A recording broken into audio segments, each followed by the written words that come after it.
She cooked, she slayed, she conquered. And just like that, Lumpia Queen Abi Marquez adds another feather to her cap after winning the Food Creator of the Year award at the 2025 World Influencers and Bloggers Award at no less than the Cannes Film Festival over in France. Now, she joins us live in the studio to talk about her unforgettable first trip to Europe, her iconic red spaghetti gown, which we have here in studio as well. Guest din natin po yan.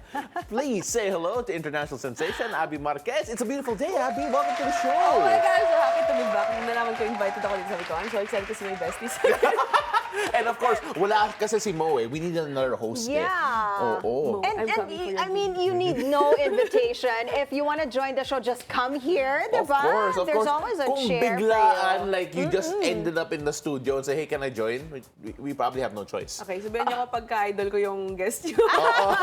Or pagka namamalengke siya sa I don't know, somewhere in Cubao, Nepakyu, diba? Oo, But pwede teka, rin. magdadaan muna nga ako sa studio. Farmer's Market ang diretso dito. Diba? Of course. All right, let's talk about this award first. First of all, congratulations on your very first trip to France. Thank you po. All right, I'm so glad that, ladies and gentlemen, she did do it. She went there and she ate a croissant, and she says it like that too. Croissant. Okay, your reaction. This is not your first international award, pero Yes. it feels like a big deal considering nasa Cannes. It is a big deal, yeah. Oo. It's a big deal for us, especially because it's my first Europe award. Europe-based award, yeah. Europe-based award. So before, the James Beard, the Webbies, they were all US. But nagulat kami actually because unlike other awards things, isa to sa mga hindi mo need mag-apply. So nagulat kami na they just reach out one day and said That you were nominated? Yeah, that Wow. you're nominated for this award, a prestigious award given to key opinion leaders in the world. It's a global thing. And we didn't apply for that. So inisip ko, paano nila ako nakita?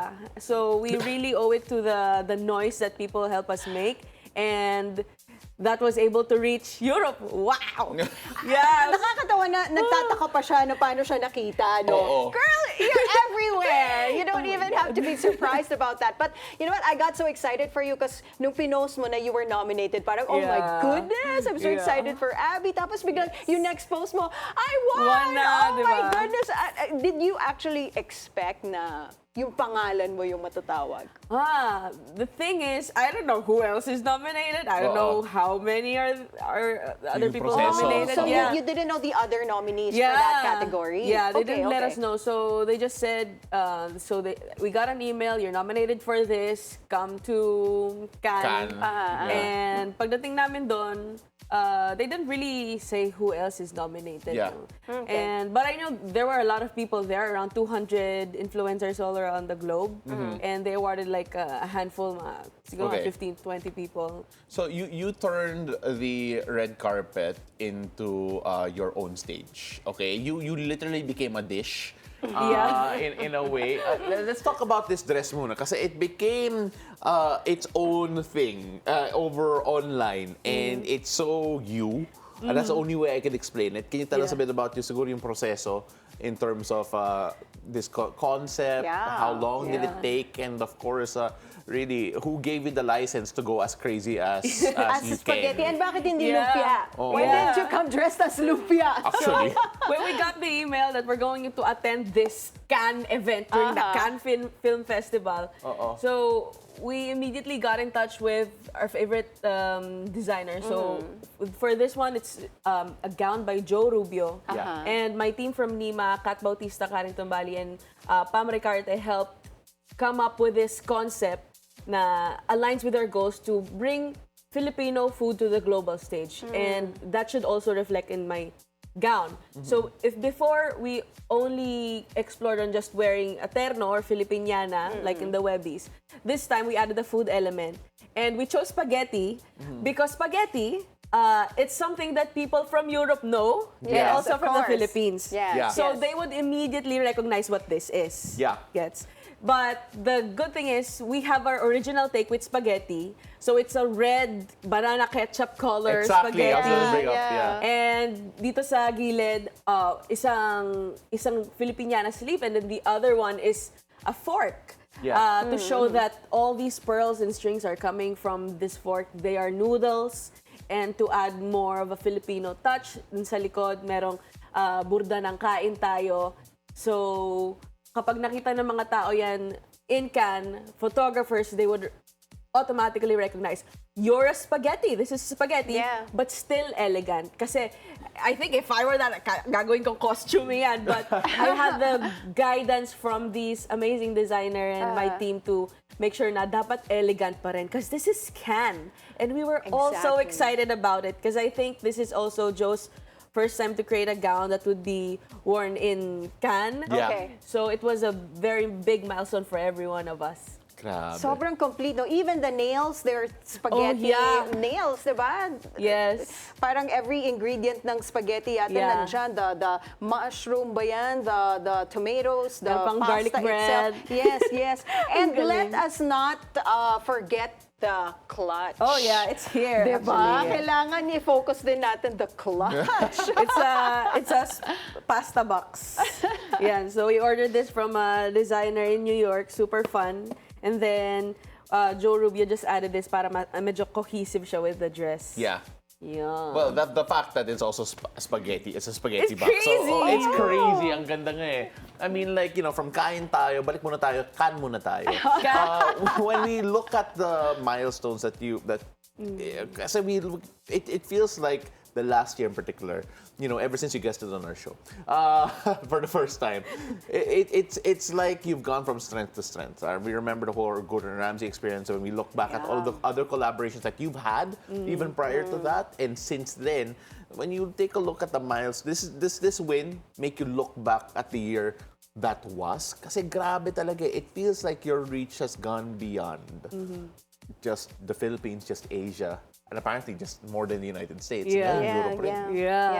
Yeah. And parang ang bilis ng mga pangyayari, no? Like from one win to the next, after that Gordon Ramsay experience, sunod-sunod. O nga, this year pala yun, no? Yeah, right? And it feels like so many years have passed, but no, not really. It was just a matter of months. Yeah, buti nilang pinaalala nyo. Sometimes I don't get the time to look back, pero na-realize ko nga, ang dami na nangyayari this year. That's so and true. It's just June, and there are a lot more coming up na awards that we're looking forward to, but this being the first time in Europe, knowing that they are listening, they are watching the videos that I publish, it's just crazy to me, and also motivates me, no, na okay, meron pala akong audience doon, and it's another area to promote Filipino food.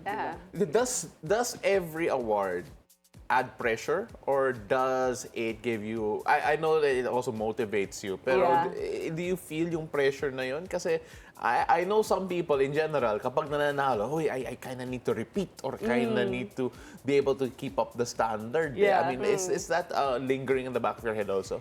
Feeling ko sometimes. So I try my best not to get it into my head because you know, enemy ng creativity ay ang overthinking. Yes, sir. But I think I would remember there are days na it would get to me na yung imposter syndrome thing.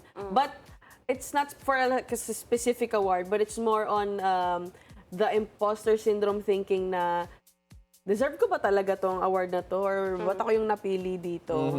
But it's never like gagawa ko ng content ngayon na dapat quality of a WIBA award winner. Like, I don't think that's ever touched my brain. I think the important thing here is to just remain true to, you know, your authentic Abi, the authentic Abi, right? But it was your first time in Europe, and I'm curious, did you get to try like new European dishes? And baka meron dyang next na gusto mo na gawing lumpia ulit. Yeah. Actually. Yes. So we were in Europe for only 5 days. And my goal was I need to taste Everything. Everything basically. Kasi I've tasted French dishes in the Philippines or in other countries, but I have no idea if they are the real deal. Ganito talaga. So my goal was 5 days, fill it up with every French classic dish I can try. Okay. So every day, mga 3 to 4 times a day kami kumakain. Of course. Sa labas. Yes. We got yung tahong with fries, steak and frites, souffle, ratatouille, Okay. sole na yung pan-fried, duck breast with whatever fruit sauce. Ang gutom na ako, but go on. Yeah, like lobster pasta. Okay. Grabe. It's, and na-realize ko, okay siya, okay yung food nila. It's not as unaligned to Filipino palate as people would say. Really? Yeah. I think I enjoyed it a lot. Yeah, Mahal nga lang. Oh, well, yes. Hindi tayo masyadong kumakakontra doon. It is Europe, right? It's just so inspiring kasi not only one did you realize that grabe pala yung audience mo sa Europe. You're recognized in Europe. You get to expand on your cultural knowledge of Europe as well, and of course in cuisine. When we look at how this would siguro direct your what's next. How did this trip influence that for you?